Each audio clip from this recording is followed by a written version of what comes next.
Support comes from the Missouri Forest Products Association.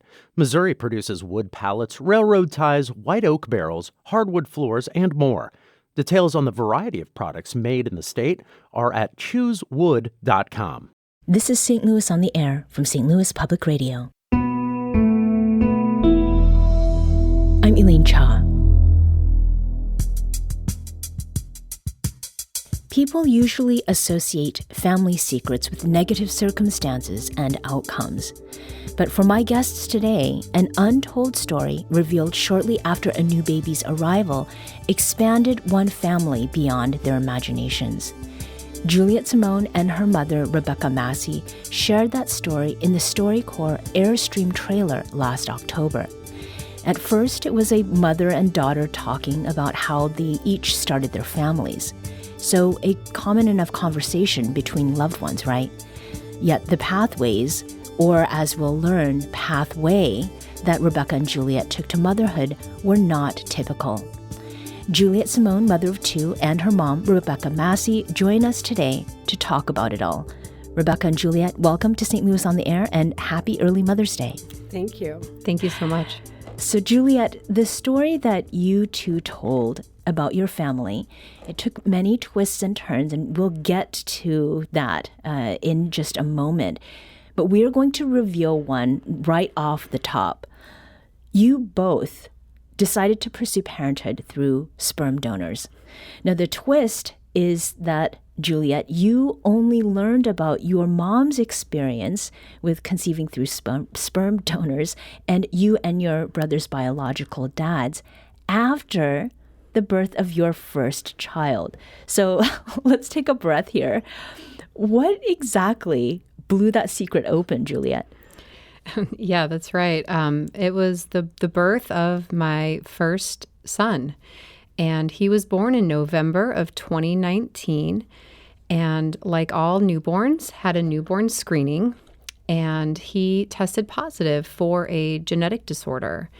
And it's not a super serious one, but it is the tests nowadays are sensitive enough to pick this up for the first time. Mm-hmm. So there hasn't been that many cohorts of children that have tested for this. And so the geneticist at Children's wanted to learn more about this medical condition. And so it was X chromosome linked. So we knew I had it, and they wanted to test my near family. So my mom and my brother got genetic testing. My father had already died, and I tested positive as expected, but my mother and brother tested negative. So that meant that I got the X chromosome with that disease linked from my father. Mm-hmm. My dad was from Scotland, and so I was getting ready to contact all my cousins and their children in Scotland and alert them to this newfound genetic disorder. And my mom said, "Honey, I have a secret that's going to rock your world." And did it rock it? Oh, it rocked it. Yeah. I mean, after trying for a baby and to have that shared with you, I mean, what was your reaction? Well, my first reaction was, huh, well, that makes sense. And then, are you my mom? So my mom sat me down and said, "Honey, 40 years ago, your dad and I made a decision." And that's when I was like, I think that's when my jaw started to drop. And then she let me know that the man who raised me and the man that I called dad was not my biological father, nor and that my brother Alex and I were likely half siblings and not full siblings that we had grown up to think. Mm-hmm. So Rebecca, let's rewind back to when you were trying for babies. I mean, what circumstances led to sperm donors to start a family? My husband, David, was 11 years older than I was at that time, and he already had children, and he did not want any more. So he had a vasectomy. And I, at 24, said, "Well, fine with me. I don't want any kids." So that was just okay. And then when I turned about 28, it hit me just like a brick in my head. Oh my God, I got to have a baby. I got to have a baby.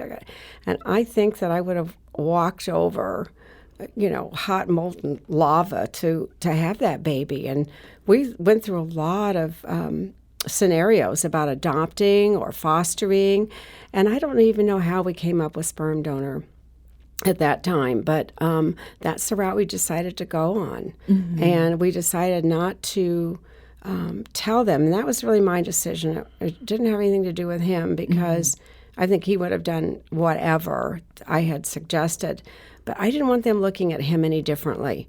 And when you're planning all this, you're not thinking about future adults. You're thinking about little babies who don't care.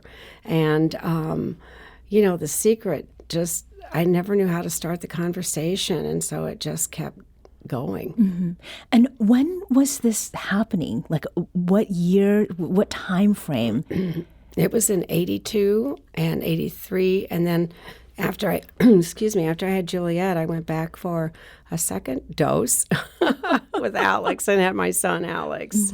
So, were there any concerns that you and your late husband had about, like what people might think, or was it really just a matter of this is the decision we're making for ourselves, and this is how we're deciding to proceed? We never told anybody in the beginning. We never told anybody. And I can remember my dad saying when we got married, he says, I don't want you to do anything stupid now to have babies. So I knew I wouldn't tell him. So that was out, clearly.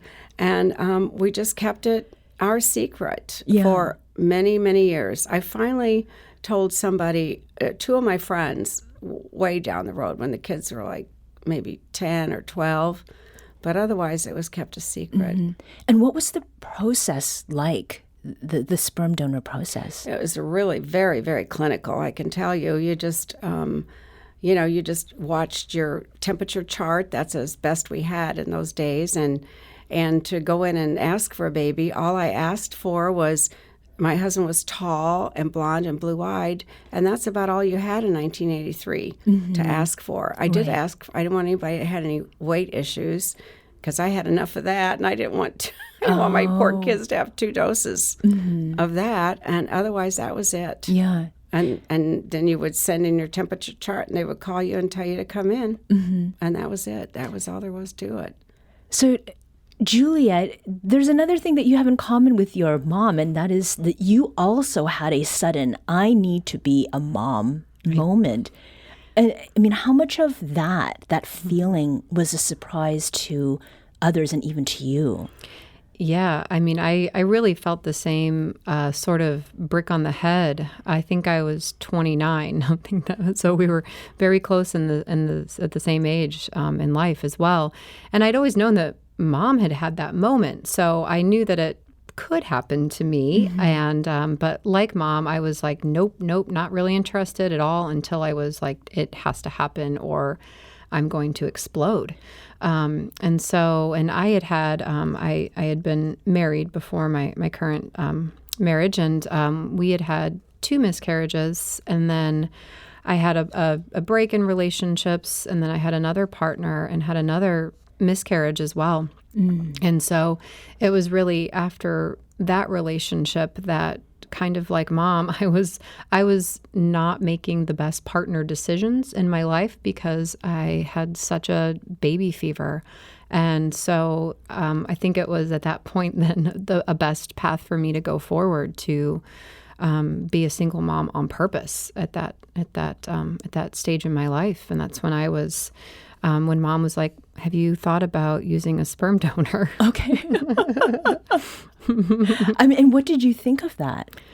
I was like, I think that's a good idea. Really, my biggest concern at that point in life, which I was 35 or 36 at that time, was really just being able to afford childcare as a single parent on purpose.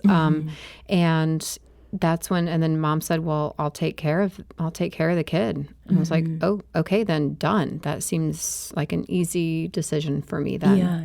So the process for you, I mean, Rebecca, you said you kind of gave these a handful of characteristics or traits that you were looking for. Was it also that simple for you?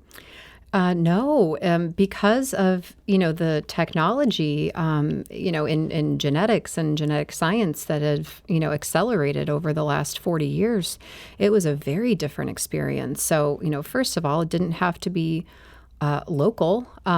So there were plenty of websites. The specimens can be cryogenically frozen and shipped from anywhere in the world.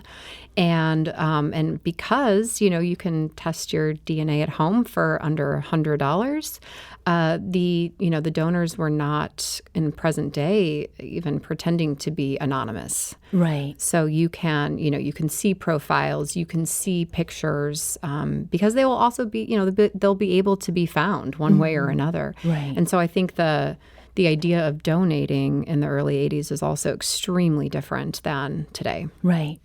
So while you were navigating after the suggestion for sperm donation was made, you're navigating healthcare, working with sperm donation facilities. You found love in an unexpected way. Juliet, tell us how you met your now husband, John Henry. Yeah. So I had already started the sperm donor process for a few months and hadn't gotten pregnant yet. And a friend of mine said, "Hey, Juliet, I went out with this guy a couple times. I met on, a dating app, and we're not a good fit for each other, but I think the two of you would really hit it off." And I told him about you and your situation. He doesn't have any kids of his own and never been married, and he's interested in meeting you. And I was like, okay, like I gotta meet this character, right? Like who would take those that list of credentials and say, yeah, let's go out on a date? And so we went out and we hit it off. And the next, I think it was our second date, I was like, all right, like I know Jen told you this, but this is a path I'm going down. And, depending on how we're doing or whatever, you can be along on this path with me or you can go your own way. But this is my life right now. Yeah. And he was kind of like, I'm up for whatever. He kind of sort of said he wanted to be a dad. But when I got pregnant just a couple months later, I was like, it could be you, right? You know that. He's like, yeah, well, that's what you wanted, right? And I said, I did. And so, we fell in love over, like, while I was pregnant and not knowing if this little baby was his biological son or child or not. Mm-hmm. And he had the choice. I left it really up to him if he wanted to be a partner and a father. And he had stuck around and sort of proven yes. Yeah. And it was on the day our son was born that we learned he was, in fact, the biological father, even though we were sort of thinking he wasn't, right, through our blood types. We were the talk of the maternity ward that week. Oh, I'm sure you must have been. Yeah. We're talking with Juliet Simone and Rebecca Massie, daughter and mother, about how they became mothers and the revelation of a secret and what happened thereafter. So, Rebecca, let's go back to when Juliet was telling you about John Henry and then meeting him. I mean, what were your first impressions? Did you have any apprehensions? I have to say no. I really don't. I didn't. I was just worried that she was rushing things, because I knew that baby component was there and it was so strong. And so, no, but I really wasn't worried or concerned. I just let her make her own decisions. Mm-hmm. She was grown, so yeah. I don't worry about that. And how did you know, Juliet, that, that he was... like John Henry was legit? It is not super fun to be dating a pregnant lady when it's the first time you're really getting to know somebody. I was tired and, I wanted to just take naps on the couch on Fridays. And the fact that he stuck around and was so kind and good to me and understanding about this and able and willing to sort of talk about the future as a dad. I mean, it was kind of in abstract terms at that point because I think we were both so willing to just sort of step into the unknown together. But he was so open and willing to do that with me that just kind of thought I had somebody special. Yeah. And I really do. He's a very special guy. Yeah. I'm sure there are people wondering, does John Henry have any brothers who are single? He does not. Sorry to disappoint. So let's get back to that moment when you learned that your dad was not your biological father, Juliet. So you got as many answers as you could about your first child's genetic condition.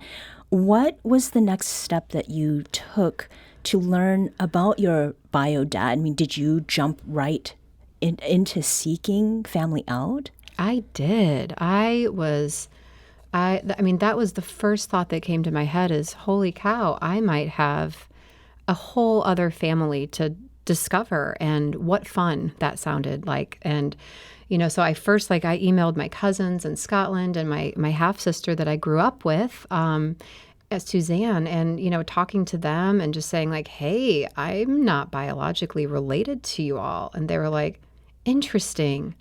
Well, I mean, obviously we're still family. And I was like, yes, that was exactly the answer that, I was hoping for. And really, I think we've all been closer than ever through this process. And so, no, I was like, how fast can I get a DNA kit to my house? And it was also right when COVID started. And so I had to wait an excruciating week until my mom was able to share this news with my brother. He was out of town for work or something, and she couldn't wait to tell me because it was going to start impacting others.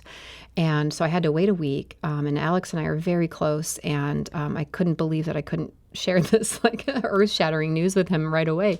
But then once he found out, he had the exact same reaction I did, which was kind of like, huh, that makes some sense. Are you my mom?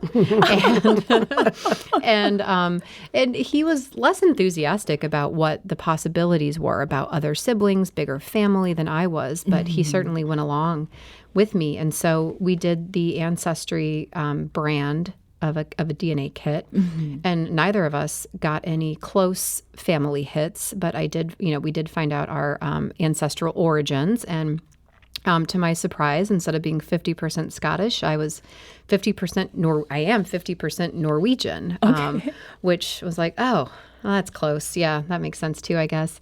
And so we didn't find any close hits, but my brother found a third cousin that had a huge family tree built in Ancestry, messaged her and said, hey, here's my situation. And within 3 days, she found his entire biological family, and we were in touch with living relatives within days. It was amazing.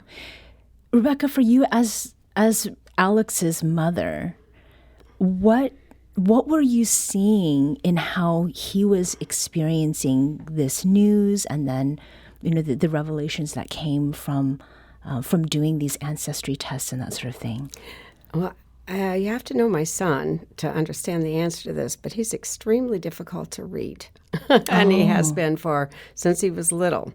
And but I could just tell, though, in his behaviors that he was okay with everything, And the more and more we searched into and finding family, I think both Juliet, I'll speak for you here, felt that their dad, David, actually really did a good job of raising them, and Alex has, since he found a sister and a brother and another, what do you call them? Dibblings? Dibblings. I forgot. Dibblings, yes. And he has made so much contact with them. He has been to every one of their homes. He's met with them several times and is just absolutely enthralled with his other family. That's really incredible. I mean, because I think culturally, that is not always the case, depending on individual families and also, other kinds of cultures. Now, you mentioned a half-sister, Suzanne. How did Suzanne respond to all of this, Rebecca? Well, I think I was the saddest for her because she thought she had, blood with Alex and with Juliet. And then she's the one, that kind of to me was left out of this whole picture, because we found all these new people and she was a bit older. She's a bit older than Juliet. And she kind of halfway raised them too. She helped a lot with them, and I felt like she maybe struggled the most through all of this. Right. But we're still in contact all the time. And that, again, it didn't seem to change anything for her, really, and it's changed nothing for us. So this now is something that everyone who's listening to this segment now, those who came to the StoryCorps listening session some months ago, and those who will be listening to this through the podcast, they're going to come to know about it. Is this something now, Juliet, that you have talked about with your friends at length? I mean, have they asked questions about it? Yeah, I mean, I find myself if people have been friends with me through this process, I'm a very open person, so they've been getting sort of doses in real time as things progress. But for those that I'm like maybe reconnecting with or something, and this is all at once, it's a sort of larger than life, stranger than fiction sort of story. So it's a lot. It's a lot to take in. But it's but I love sharing it because it is such a ultimately happy, expanding family story. And I've got 2 half siblings that I have found as well through this process, and absolutely love them. Yeah. Rebecca, have people asked you questions since, especially maybe those you've known for some years, they're coming to find out about this? What has their response been? The 2 good friends that I told, I mean, they were obviously aware of everything as we moved along, and they were just incredibly supportive. But I have to say that I found a lot of my friends, I don't think were that interested, to be honest with you. Okay. I know. I just, just like, oh, okay. And then if I wanted to go into the story, and tell the whole story, it's a long story. Yeah. And I just hated to do that to people. So I would just cut the story real short and we just moved on. So, yeah, I found that pretty interesting, too, that there was seemed to be such a lack of interest. Mm-hmm. Maybe it'll change after today. Yeah, maybe. So, Juliet, both of your children you have had with John Henry. Mm-hmm. How old are they now? Trad is 4.5, and Fritz just turned 3. Okay. Mm-hmm. So they are old enough to maybe ask some questions. Insofar as, this family, it's not a secret now. How is it that the 2 of you plan on sharing this story with the boys? I mean, will it be a very intimate conversation akin to what you experienced in the StoryCorps trailer? Is it just sort of part of your family's story now? Will there be a diagram? Well, there's definitely going to have to be a diagram because the family tree is 3 or 4 dimensions, so it's a little tough to describe. But they know all of the half siblings, as aunts and uncles, and they've met all of them. Mm-hmm. And so I think for them it'll just be their normal life. They'll grow up with these people that are aunties and uncles and love them and play with them, and they might be the only kids in that generation as well, on both sides potentially. Doesn't seem like there's too many other half siblings that are interested in making families of their own. And John Henry's an only child too, so they have a lot of concentrated attention, which is really magical. But this is all they've known. Yeah. And your bio dad doesn't have any biological grandchildren except yours. Does not. That's right. Wow. That's right. Mm-hmm. But we'll certainly share the story because, without Trad's birth, none of this would be in motion. Mm-hmm. So the final question, I mean, is the concept of family now somehow different after learning everything, meeting new family members, Juliet? Family is magical and ever evolving for us. And I think what's also exciting for me and Alex is that we can have a new sibling pop up into our lives at any point. And I love that endless possibility. Mm-hmm. And I have absolutely enjoyed meeting. I've met Juliet's half sister Johanna, and I've met Alex's half sister Cheyenne, but I have not met any of the men yet. But I'm just thrilled to have them because now they're my daughters too, right? Yeah. So family is kind of what you make it. Right. Rebecca Massie and Juliet Simone are mother and daughter, both mothers of two in different ways and also similar. Juliet and Rebecca, thank you so much for joining us. And again, happy early Mother's Day. Thanks you so much.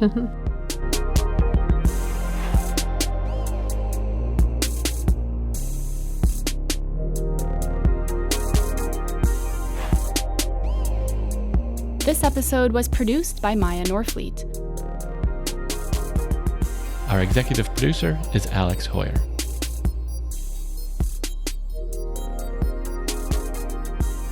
St. Louis on the Air is a production of St. Louis Public Radio. Understanding starts here.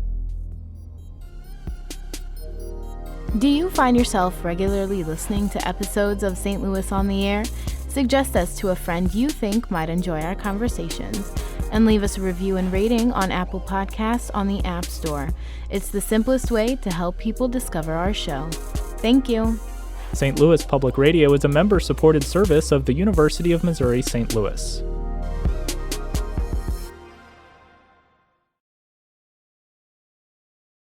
Support comes from the Missouri Forest Products Association, committed to conservation and careful management of the state's forests to make them more resilient and better habitats for wildlife. ChooseWood.com.